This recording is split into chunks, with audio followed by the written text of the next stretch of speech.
Hello, my buddy. Welcome back to English with Luna. If you decided to press play on this episode, I imagine there's something inside you that wants more than just studying English. You probably don't want more grammar exercises, more vocabulary lists, more rules that look clean on paper but disappear the moment you try to speak. Maybe you're at that stage where you understand quite a lot. You watch videos, you listen to interviews, you catch the main idea without subtitles. But when it's your turn to talk, something feels stuck. The ideas are there, but they don't come out smoothly. You start a sentence and halfway through, you're not sure how to finish it. Or you overthink one small mistake and suddenly your confidence drops. And that's exhausting, because it makes you feel like you're not progressing even though you actually are. If you're somewhere between A2 and B1, this is usually the moment where things feel confusing.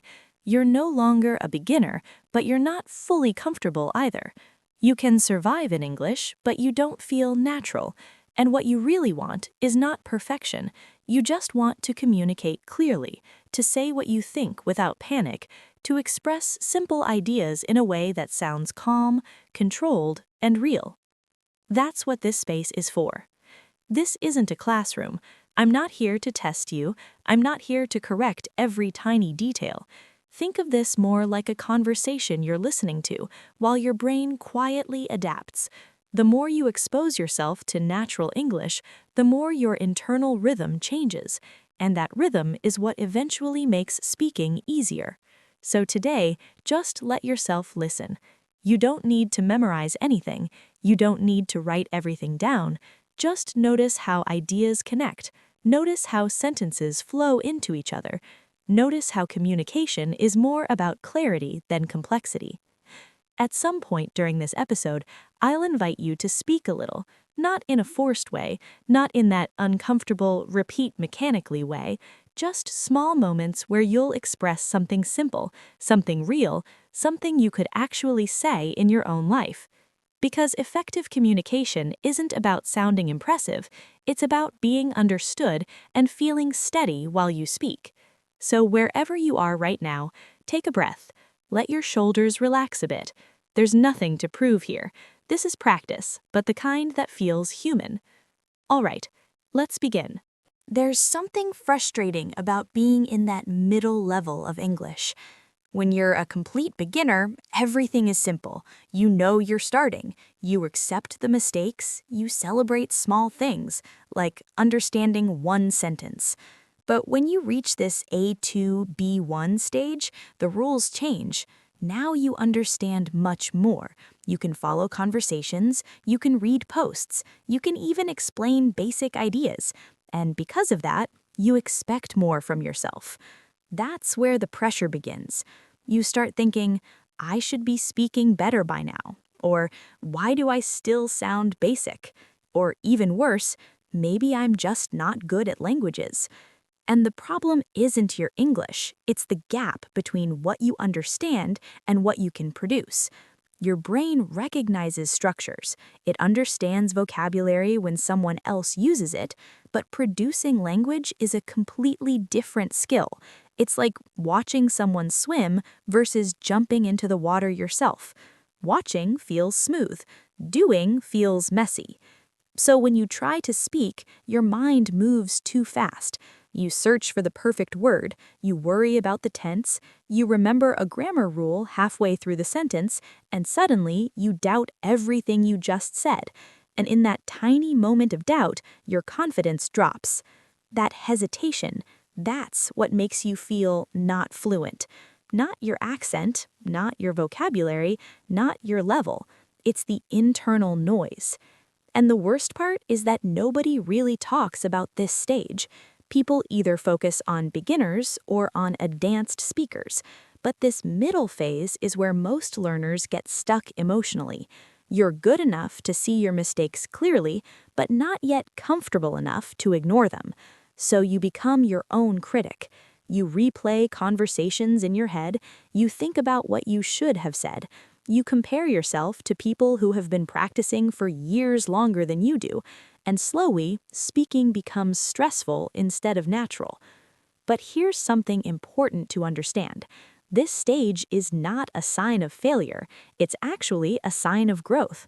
The discomfort means your awareness is increasing. You're noticing details now because your brain is ready for them. The goal isn't to eliminate mistakes overnight.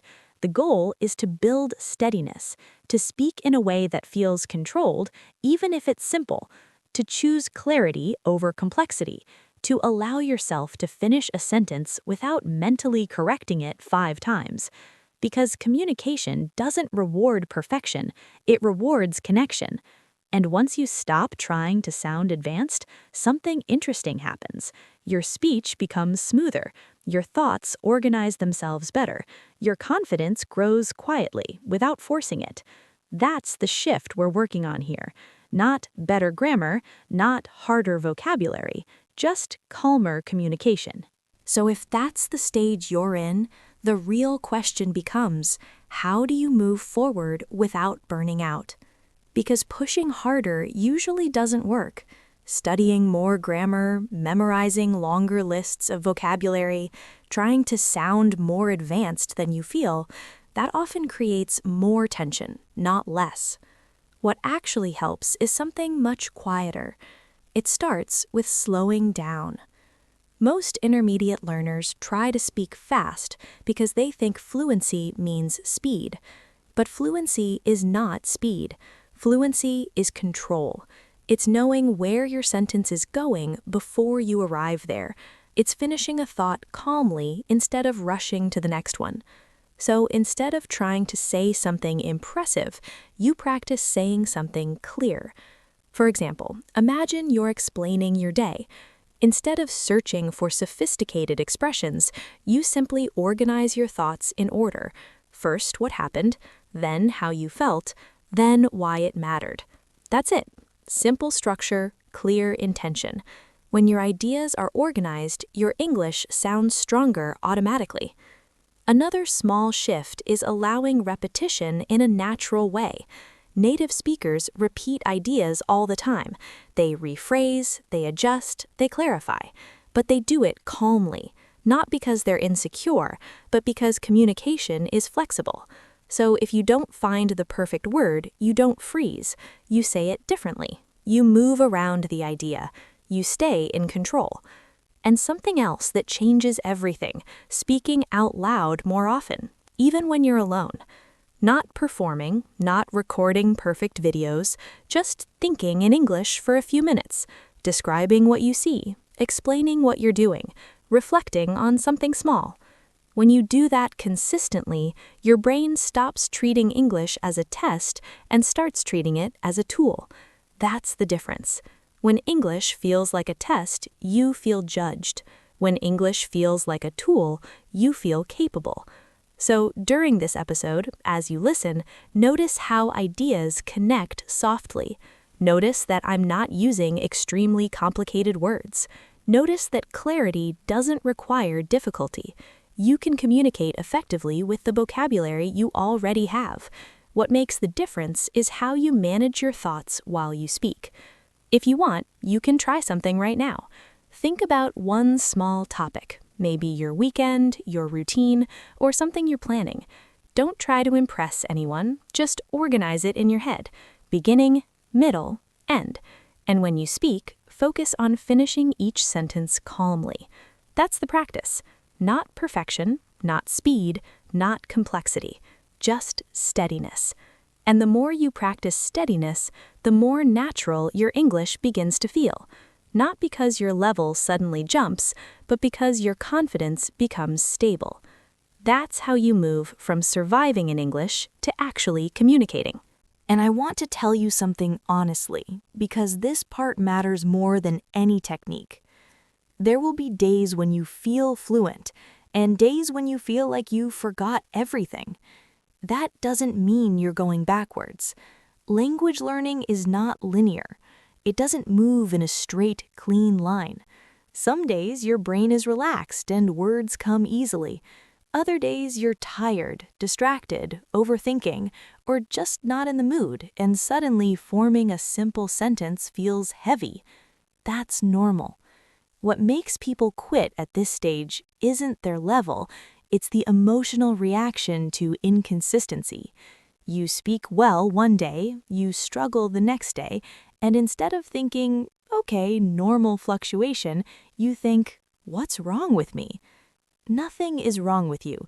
Your brain is building automaticity, and automaticity takes repetition in real contexts, not pressure.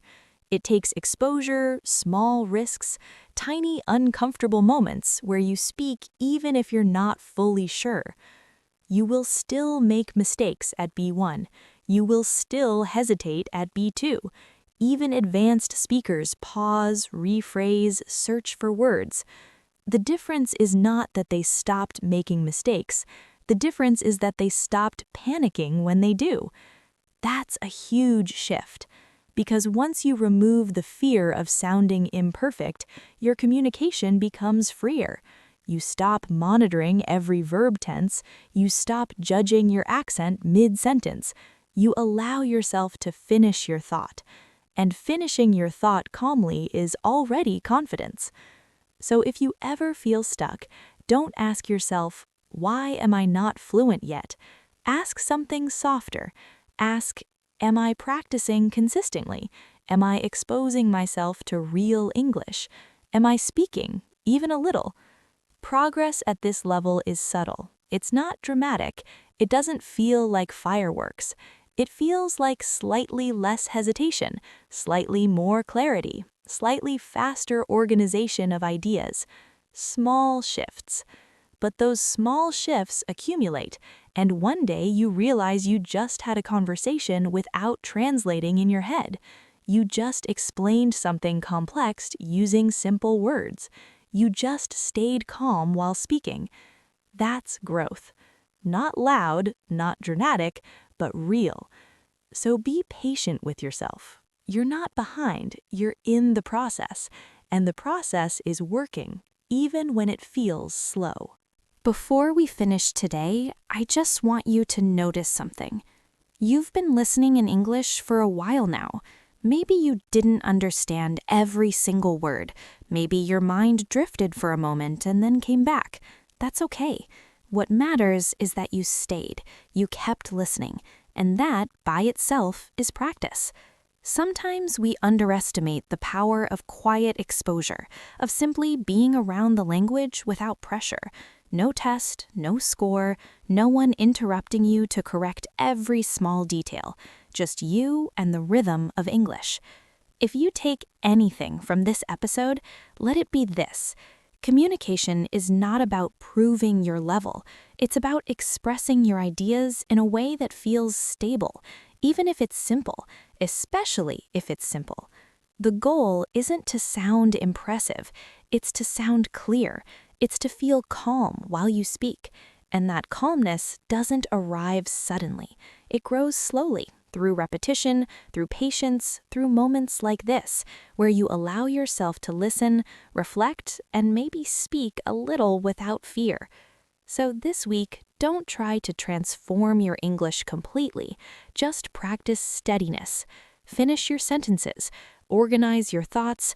Accept small pauses. Let yourself be in the middle stage without rushing to escape it.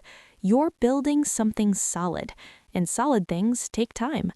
Thank you for being here, really, for choosing to practice in a way that's sustainable instead of stressful. Whenever you're ready, we'll continue.